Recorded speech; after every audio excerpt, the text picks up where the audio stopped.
Saya selalu bilang bahwa kalau Anda masih punya uang, dahulukan uang sendiri.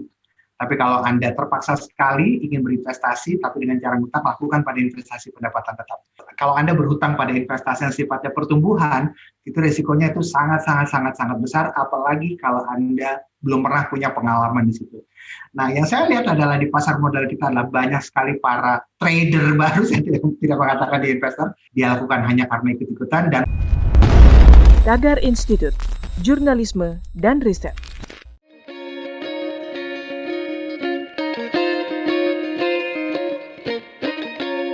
Halo Tagarians, ketemu lagi dengan saya Yosi Girsang. Terima kasih untuk tetap setia bersama dengan kami, Tagar TV dan Tagar Adi. Seperti biasa, kita akan membahas topik-topik yang sedang hangat dan isu yang sedang trending baik itu di media sosial maupun di media mainstream. Nah, kali ini kita akan membahas seputar tentang dunia investasi, khususnya di pasar modal Indonesia, yang belakangan ini banyak dibahas karena hype-nya yang sedang tinggi. Nah, kita tahu sekali kalau udah bicara tentang dunia keuangan dan investasi, tidak salah dan sangat pantas jika kita mengundang salah satu tokoh yang sudah malang melintang di dunia keuangan dan investasi. Saya masih ingat semenjak tahun 98 gitu ya, saya masih baru masuk kuliah tahun 2000 pun itu, beliau sudah memiliki buku-buku yang menjadikan acuan buat kita para pemula pada waktu itu untuk mengatur keuangan sebagai karyawan ataupun profesional. Nah, beliau saat ini walaupun sudah memulai karirnya semenjak tahun 98, tapi beliau masih tetap berkarya dan diterima di banyak kalangan, tidak hanya di baby boomers, tapi juga di milenial, bahkan generasi yang terbaru, generasi Z. Karena tips-tips yang diberikan oleh beliau, itu banyak sekali tips-tips yang tidak terlalu serius, tapi juga ada sedikit joke-nya, namun tetap memberikan esensi yang penting untuk kita ikuti. Siapa lagi? Kali ini narasumber kita beruntung bisa mengundang Mas Safir Senduk. Halo Mas Safir, apa kabar? Kabar luar biasa. Terima kasih. Anda juga, mudah-mudahan luar biasa, sehat selalu. Makasih Mas Safir, udah bersedia untuk kita interview di Tagar TV. Yes. Mas Safir, sebelum kita masuk ke topik utama, kita bicara tentang update di dunia investasi saham ataupun pasar modal. Mungkin seperti yang kita ketahui kan Mas Safir, bahwa Mas Safir adalah salah satu master financial planner yang kemarin sempat mensupport teman-teman korban dari kasus Joska Financial Indonesia, yang mana itu sepaman kami sudah sampai ke kepolisian laporannya, bahkan sudah ada beberapa pemanggilan. Mungkin dalam kesempatan ini Mas Safir bisa memberikan kita update, Mas, karena Mas Safir berada dalam lingkup support tersebut. Kira-kira bagaimana progresnya sejauh ini, Mas Safir? Ya, jadi kalau kita bicara progres, ya kita sekarang sudah memasuki minggu sesuai dengan saat ini minggu keempat di Januari 2021. Jadi sempat kemarin kalau saya tidak salah itu laporan. Jadi gini, pada saat terjadi kasus Juska itu para korban itu tidak langsung melapor, ya. Tapi mereka bikin kubu sendiri-sendiri. Jadi para korban itu bikin kubu sendiri. Kubu dalam arti mereka akan menegur nasabah lain yang kebetulan mereka kenal. Nah, nasabah lain yang kebetulan mereka kenal tuh mereka bilang, ini nggak benar nih kayak gini, yuk kita lapor segala macam. Tapi laporannya belum jalan-jalan. Ada 1-2 pengacara bilang, oh laporan akan oke, kita akan BEP sesuai dengan biaya yang dikeluarkan kalau misalnya total kerugiannya mencapai minimal sekian. Nah, kemudian nggak jalan. Kemudian akhirnya setelah memberanikan diri ada satu pengacara yang mengatakan bahwa ini kalau kita nunggu terkumpul minimal kerugian sekian, ini nanti hukum nggak akan jalan. Yang kita pikirkan hanyalah untung rugi. Akhirnya muncul seorang pengacara bernama Rinto Wardana yang memberanikan diri untuk mengajukan pengaduan ke kepolisian, dan hal ini ke Polda Metro. Dia mengadu ke Polda Metro membawa kurang lebih kalau saya nggak salah 10 nasabah. Itu bulan September.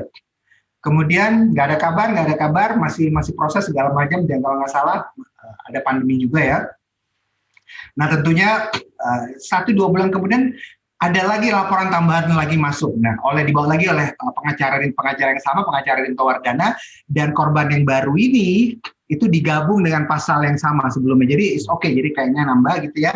Nah, kemudian lama belum ada kabar, akhirnya kita dapat kabar bahwa kasus ini ditarik dari Polda Metro alias Kepolisian DKI Jakarta, ditarik ke Kepolisian Nasional, Polri gitu ya. Ya. Ditarik ke markas besar Polri, Jalan Trunojoyo.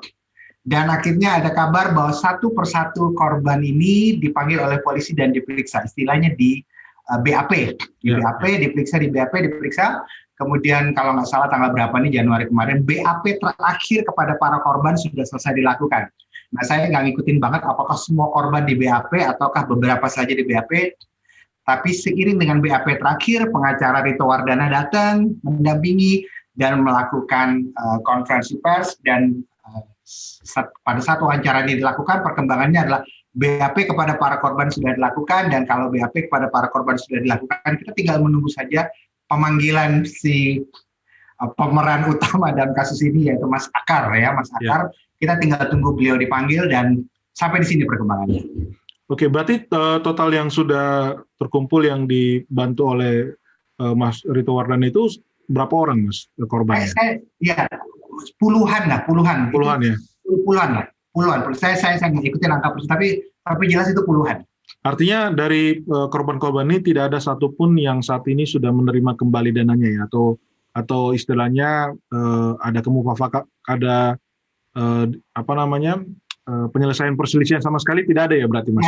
Tidak ada. Secara kekeluargaan gitu nggak ada ya? Tidak ada. Okay. Tapi jangan lupa bahwa korban yang mengadu ini, setahu saya tidak semua korban itu mengadu, ya, tidak semua korban mengadu. Saya tahu persis ada 1-2 korban yang mungkin ya diem-diem aja gitu, dan dia bilang ya sudahlah gitu ya. Saya punya seorang keponakan, saya nggak usah sebut namanya. Saya punya keponakan jauh.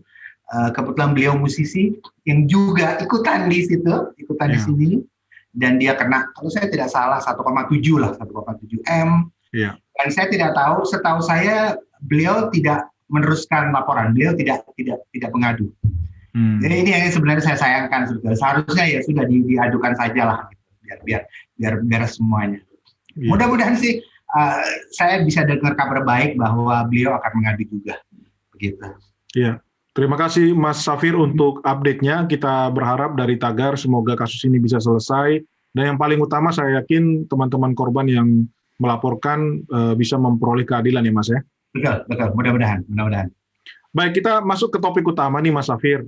Jadi mungkin saya sampaikan dulu beberapa fakta atau data yang sudah dikeluarkan oleh Bursa Efek Indonesia, di mana per 19 November 2020 yang lalu, jadi akhir 2020, itu jumlah investor pasar modal itu tercatat 3,5 juta investor. Jadi saham, obligasi, reksadana, kurang lebih seperti itu ya Mas ya. Dan di mana itu kenaikannya cukup signifikan, yaitu naik 42% dibandingkan 2019 yang tercatat di angka 2,48 juta rekening atau investor pasar modal di Indonesia. Jadi ini angka yang cukup bagus sekali kenaikannya. Nah, dan ini terjadi di masa pandemi. Nah, bagaimana tanggapan Mas Safir melihat penambahan jumlah investor di Indonesia ini dari sisi seorang master financial planner, Mas? Silakan, Mas. Pertama dari sisi penambahannya dulu. Jadi sisi penambahan ini saya mengerti sekali terjadi penambahan yang luar biasa karena ada beberapa hal ya. Yang pertama adalah digitalisasi ya. Digitalisasi membuat saya ingat banget dulu kalau Anda bertransaksi saham gitu ya, Anda harus telepon ke perusahaan sekuritasnya, dia bilang tolong dong saya mau beli di harga sekian, jual di harga sekian, langsung telepon perusahaan sekuritas.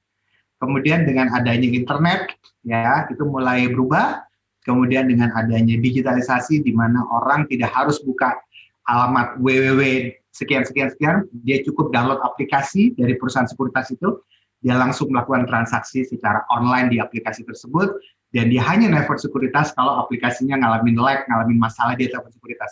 Tapi saya pikir hanya dengan munculnya aplikasi di handphone kita, ini bisa membuat orang jadi meningkat. Dan nggak tahu kenapa, karena alasan yang sangat sepele, banyak orang yang tidak suka langsung menelpon, mereka sukanya langsung bertransaksi, ini membuat tentunya ada peningkatan jumlah investor, mereka bisa mengeram diri di rumah, mengeram diri di kafe, bertransaksi sendiri tanpa harus nelpon. Jadi salah satunya adalah karena adanya munculnya teknologi aplikasi di handphone, kemudian juga yang juga bikin peningkatan ini saya pikir salah satunya juga peran sosial media. Saya ingat sekali sejak sebelum pandemi, bahkan setahun berapa bulan sebelum pandemi, 1-2 orang yang saya follow itu seringkali memposting men-screenshot harga saham di sosial media gitu ya. Di sosial media dia bilang saya cuan, gitu, saya untung. Walaupun saya tahu dengan pasti kalau dia rugi dia tidak akan posting gitu, seperti itu ya. Dan seringkali cuan-cuannya itu adalah seringkali dia posting walaupun dia belum jual.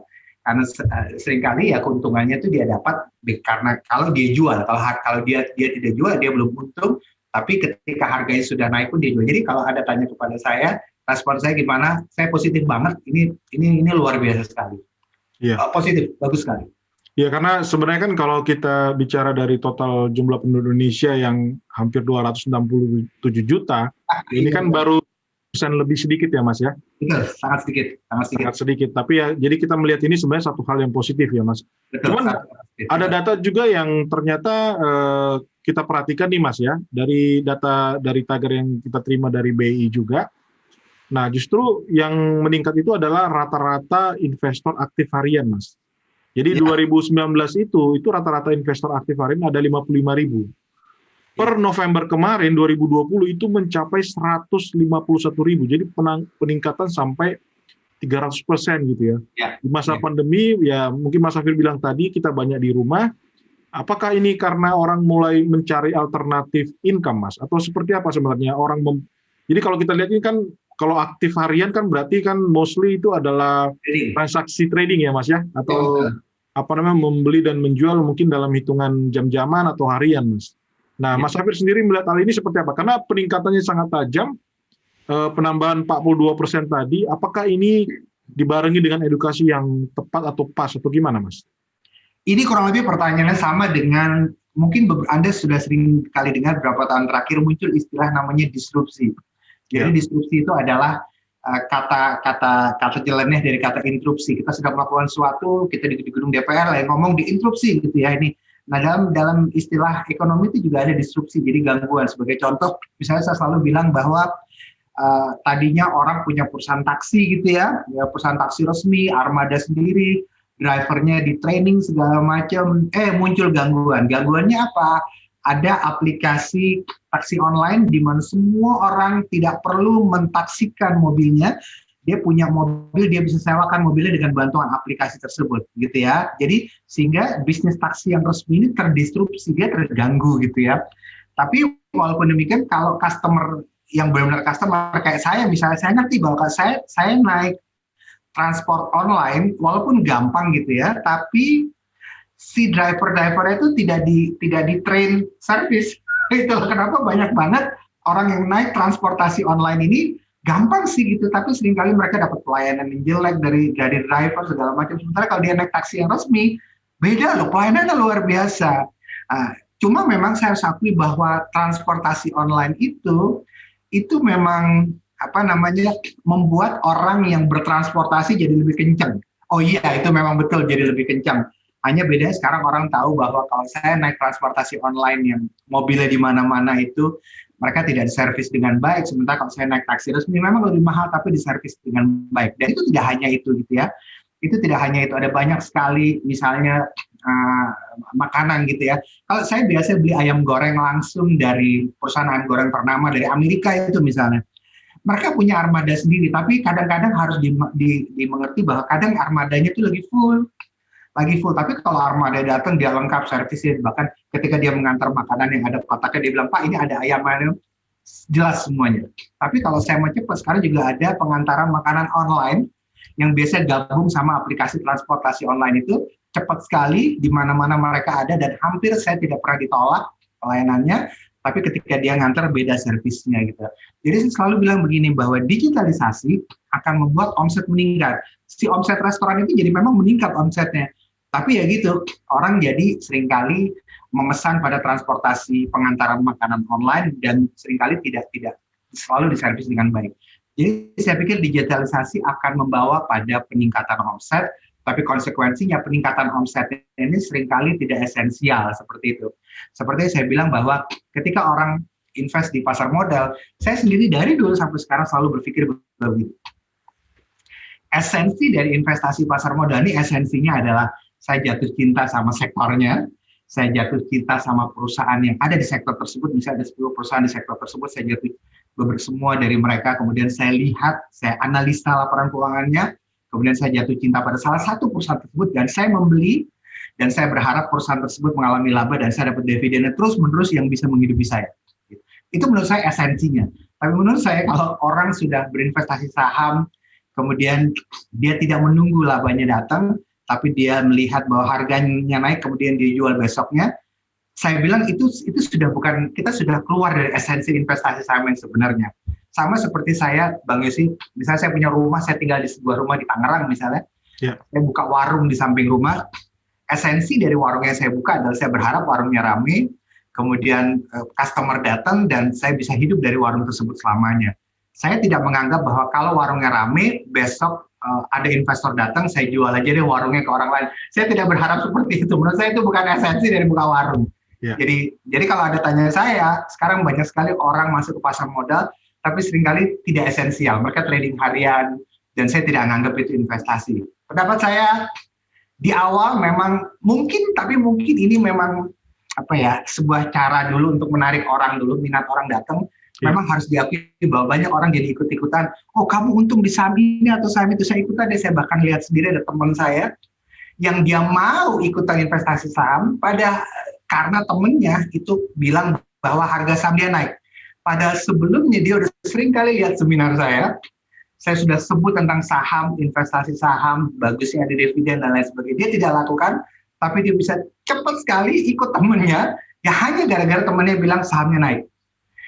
Saya pikir positifnya adalah untuk awal oke lah, orang itu jadi tertarik masuk, lama-lama pelan-pelan kita akan edukasi. Artinya ada risiko sebenarnya yang teman-teman yang baru masuk itu mungkin tidak memperhitungkan ya Pak Mas Safir ya. Jadi hanya melihat bahwa oke, ini akan untung, maka saya harus cepat-cepat. FOMO biasanya ya. Betul, dan satu lagi, saya memang mengerti bahwa seringkali kadang-kadang aplikasi perusahaan sekuritas tersebut di handphone, itu aplikasinya bikin orang jadi ngutak-ngutik, sehingga kemungkinan trading hariannya lebih besar. Sehingga saya bilang adalah, oke, untuk awalnya oke, tapi lama-lama Anda harus belajar untuk nggak lihat aplikasi. Seperti itu gitu. Kalau perlu aplikasinya hapus saja, nanti download lagi kalau kamu mau jual. Seperti itu. Karena pasti apalagi kalau masih bekerja ya, walaupun work from home, bagaimanapun itu kan pasti berdampak ya Mas ya, betul. Terhadap psikologi juga ya, dengan pekerjaan juga ya, karena setiap hari dilihat terus setiap menit gitu Mas ya. Ada, ini kalau saya tidak salah, ada sebuah penelitian bahwa handphone itu, orang tuh melihat ke handphonenya tuh dalam sehari itu sampai ratusan kali dalam sehari. 24 jam, begitu dia bangun tidur sampai malam, dia dikit-dikit ya berapa menit, bahkan banyak orang nggak sampai 5 menit dia lihat lagi. Baru saja dia kutak-katik, baru aja dia taruh, dia ngapa-ngapain, habis itu dia lihat lagi. Apalagi kalau ada aplikasi perusahaan sekuritas di dalamnya. Jadi tergoda untuk selalu melihat handphone ya. Betul. Nah, tadi sempat Mas Safir bilang temannya tadi karena melihat temannya sukses gitu ya. Terus tadi juga Mas Safir bilang ada dampak dari media sosial. Nah, fenomena yang terakhir ini yang bahkan lebih sering terjadi itu kita lihat baik di Instagram, ataupun di TikTok, ataupun di YouTube, itu kan fenomena pamer portofolio nih Mas. Yes. Terus setelah itu dilanjut dengan setelah gua sukses, ini gua bisa beli barang mewah, mobil mewah, rumah mewah. Bahkan yang terakhir kita lihat ada, kalau nggak salah Boy William ya, itu ada orang yang diundang, dia menyebutkan di situ untung 15 miliar sebulan itu. Nah, fenomena seperti ini kira-kira apa dampaknya terhadap orang-orang yang tadi kita tahu ada baru masuk ke pasar saham? Apa itu karena tertarik melihat kesuksesan itu atau seperti apa Mas Safir? Ya, saya melihat efeknya adalah itu akan bikin makin banyak orang tertarik gitu ya, makin banyak orang tertarik. Tapi saya pikir begitu mereka di dalamnya, mereka akan terseleksi dengan sendirinya ya. Yang jatuh, yang untung terus ya alhamdulillah, syukur-syukur aja gitu. Saya senang-senang aja kalau ada orang senang di trading, saya senang-senang aja gitu ya. Tapi yang jatuhnya ini, itu yang seringkali bisa saya sayangkan. Kenapa? Karena banyak orang jadinya yang memasukkan semua uangnya, bahkan dana daruratnya dia taruh di situ, dana sekolah anaknya dia taruh di situ, dan lain sebagainya, dia taruh di situ. Dan akhirnya ya karena dia nggak punya pengalaman, dia minim pengalaman hanya karena mendengar ada influencer loh ya ini ya. Ya. Bukan orang yang pakar, yang ahli di bidang saham. Influencer itu mengatakan bahwa dia untung di sini, untung di situ. Dan saya selalu sudah bilang bahwa begini, di Indonesia ini influencer itu seringkali punya tempat terhormat, suka atau tidak suka, ya. Nah, karena influencer itu punya tempat terhormat, seringkali saya menyayangkan banyak sekali influencer yang jadinya seolah-olah dia merasa bahwa karena followernya banyak, kalau anak muda sekarang bilang congornya gede gitu ya, karena followernya banyak, dia jadi sembarangan, dia jadi asal mengucap, dia tidak memikirkan efek dan lain sebagainya. Bahkan kemarin kita sudah lihat ada beberapa artis terkenal yang bilang bahwa berinvestasilah ke saham PT ini, ya ini segala macam saham ini. Dan sekarang dia tidak menyebutnya fundamental sama sekali, dia tidak menyebut analisa fundamental sama sekali, dia bilang sebut seperti ini, masuk ke saham seperti ini, akhirnya banyak orang ikut-ikutan dan masuk gitu ya. Saya ingat sekali beberapa tahun, 2 tahun sebelumnya ada seorang influencer gitu ya, dia bilang bahwa keluarga saya dan saya biasakan, kalau tidur itu hidung saya harus tutup. Iya. Oke, Anda tahu, ada arti hidung saya tutup, saya nafas dari mulut. Dari mulut. Akhirnya apa yang terjadi? Karena dia influencer, banyak followernya, jadi banyak yang ikut-ikutan, gitu ya. Terlepas dari benar atau tidak, tapi saya selalu dalam berbagai kesempatan bilang, tolong hati-hati pada apa yang Anda dengar. Bukan berarti kalau influencer yang ngomong itu berarti benar. Gitu ya. Kan influencer yang ngomong mungkin berarti itu ampuh, itu dalam kondisi dia. Kondisi Anda tentunya berbeda. Beda halnya kalau misalnya yang ngomong tidur itu sebagai hidung ditutup adalah seorang pakar kesehatan, itu beda gitu ya. Jadi menurut saya bilang saat ini adalah stop mendengarkan influencer hanya gara-gara dia adalah influencer. Tapi mulailah mendengarkan pakar yang memang dia dikenal sebagai pakar, walaupun dia tidak dikenal sekalipun. Karena banyak sekali Bang Yosi pakar-pakar yang dia pakar, tapi dia nggak dikenal, gitu ya. Lihat kredibilitasnya, gampang kok nyari kredibilitas pakar itu, gitu. Walaupun dia tidak terkenal, tapi dengan mencari kredibilitasnya, kita tahu dia pakar pendidikan dan lain sebagainya, kita bisa memutuskan siapa yang sebagai kita dengar dan siapa yang sebagai tidak perlu kita dengar. Tapi hanya gara-gara dia influencer, tapi mungkin tidak perlu kita dengar karena dia tidak ahli di bidang itu. Iya. Nah ini lanjut lagi persoalan tentang mengatur keuangannya, Mas Safir.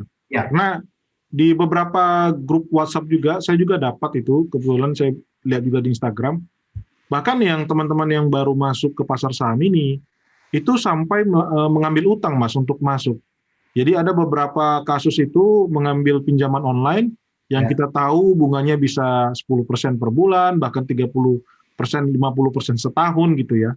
Dan mereka berharap ya dengan melihat mungkin tadi banyak orang sukses yang menunjukkan portofolionya bagus, mereka berharap bisa masuk gitu.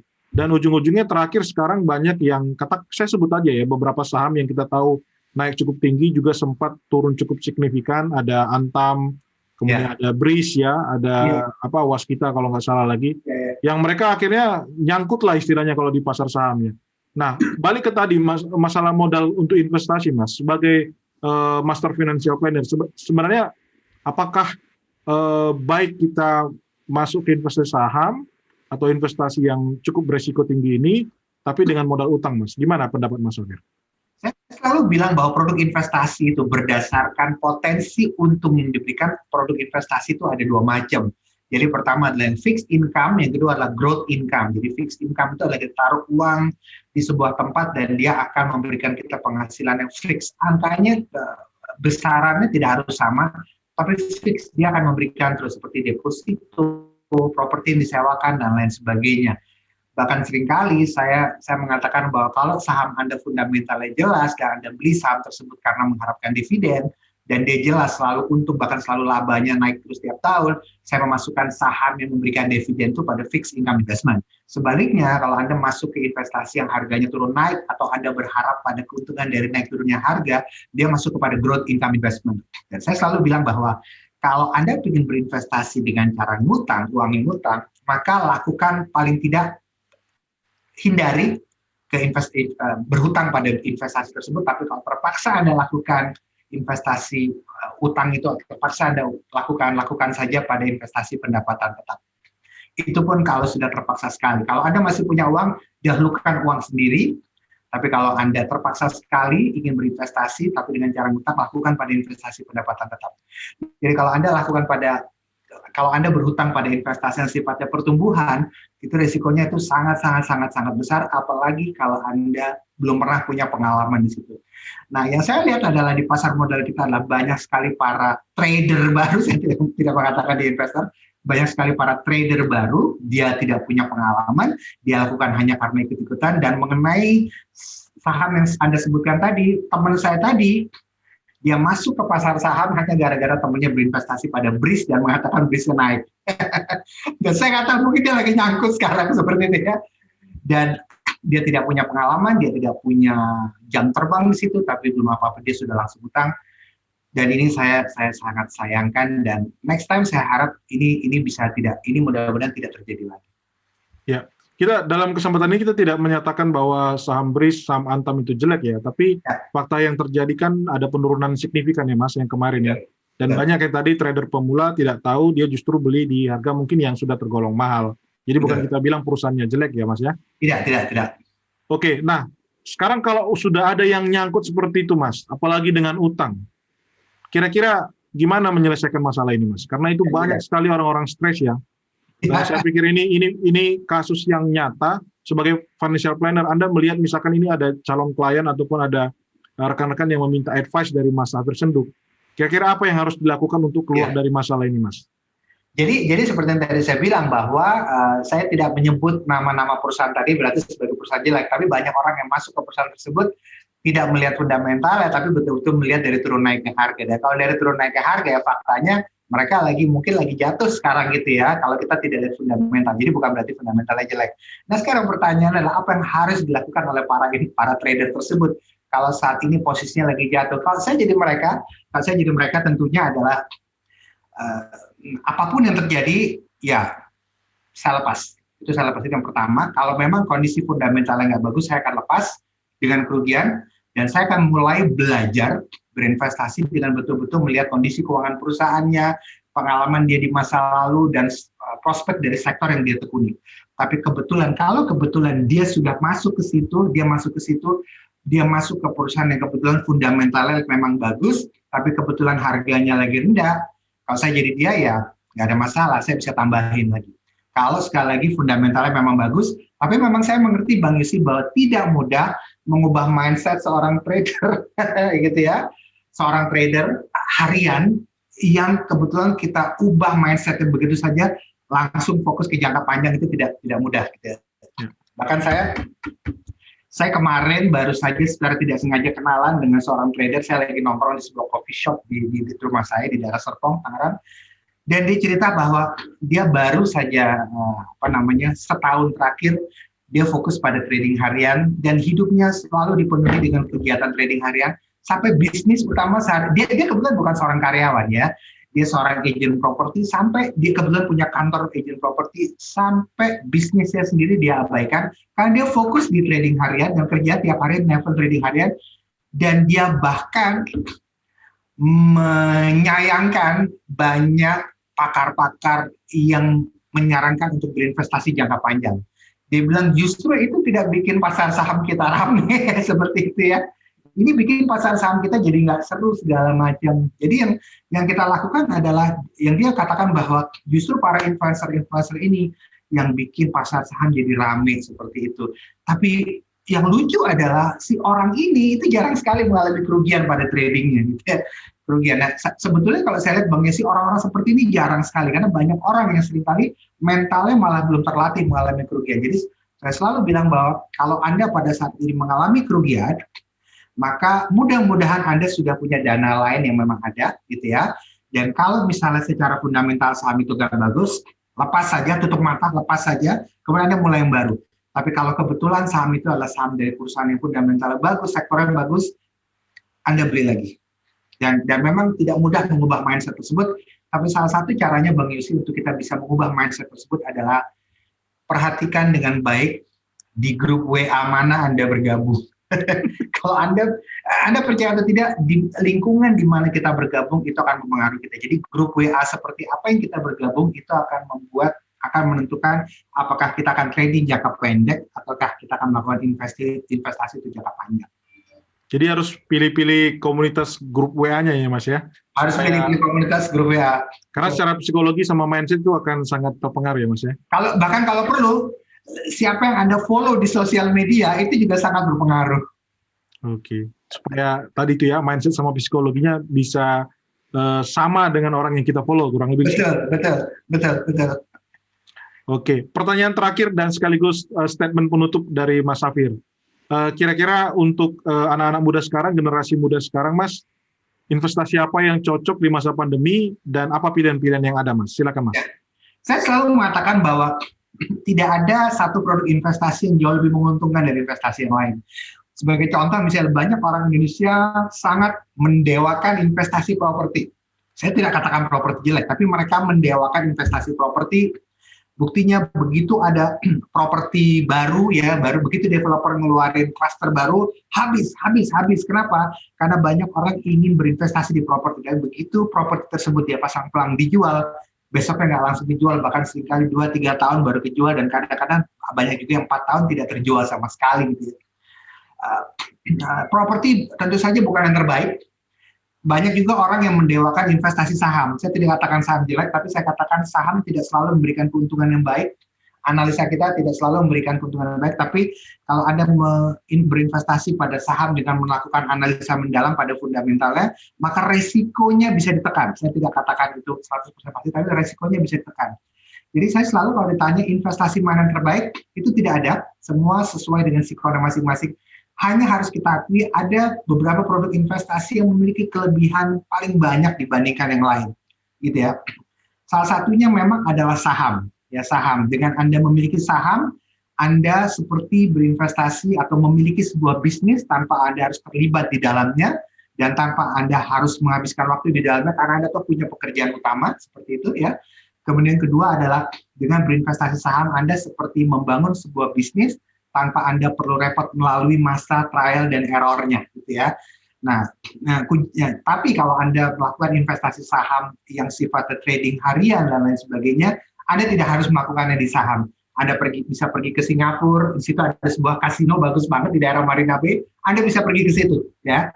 Anda bisa pergi ke situ. Tapi kalau Anda tanya saya, tidak ada investasi terbaik, yang ada adalah investasi memberikan kelebihan paling banyak. Salah satunya adalah saham. Tapi kalau Anda merasa Anda tidak pandai di situ, tidak berani masuk ke situ, Anda bisa start dengan reksadana. Reksadana juga kelebihannya cukup baik. Kenapa? Karena pada reksadana, dengan uang yang terbatas, kita bisa mendapatkan investasi yang terdiversifikasi. Kemudian hasilnya juga dalam jangka panjang bisa cukup baik, sepanjang kita bisa melakukan analisa yang bagus. Demikian menurut saya, Bang Isi. Baik, itu dia bincang-bincang kami. Tagar TV bersama dengan Master Financial Planner Indonesia, Mas Safir Senduk. Terima kasih Mas Safir, dan tetap sehat selalu. Sampai ketemu lagi Tagarians bersama dengan diskusi dan bincang-bincang kami dengan tokoh-tokoh lainnya. Sampai ketemu kembali.